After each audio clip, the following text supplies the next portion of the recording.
নমস্কাৰ মৰমৰ বন্ধুসকল, তোমালোকৰ মৰমৰ channel Bharati education and information channel সকলোকে প্ৰথমতে স্বাগতম জনাইছোঁ। তোমালোকে ৰিজাল্ট কেনেকৈ চেক কৰিবা? ৰিজাল্ট চেক কৰিবৰ কাৰণে ৰিজাল্টছ ফাৰ্ষ্ট যোনটো অফিচিয়েল ৱেবছাইট আছে বা ফাৰ্ষ্ট ৰিজাল্টছ অফিচিয়েল ৱেবছাইটত আহি পেলাই তোমালোকে ৰিজাল্ট চেক কৰিব পাৰিবা। ইয়াতে তোমালোকে দেখা পাইছে স্ক্ৰীণত চিলেক্ট B26টো চিলেক্ট হৈ আছে অলৰেডি।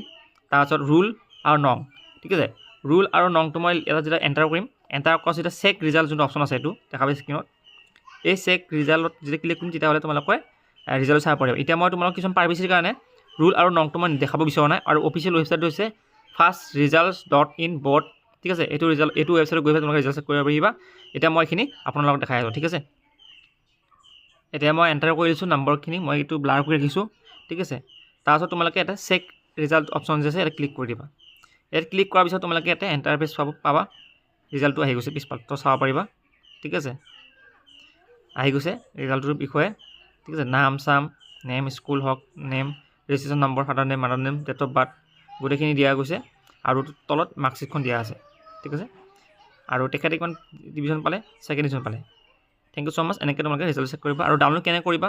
ইয়াতে প্ৰিণ্ট অপশ্যনটো আছে, প্ৰিণ্ট ৰিজাল্ট বুলি অপশ্যন আছে। ইয়াতে প্ৰিণ্ট কৰাৰ লগে লগে তোমাৰ ৰিজাল্টটো চেক কৰিব পাৰিবা। Thank you so' much.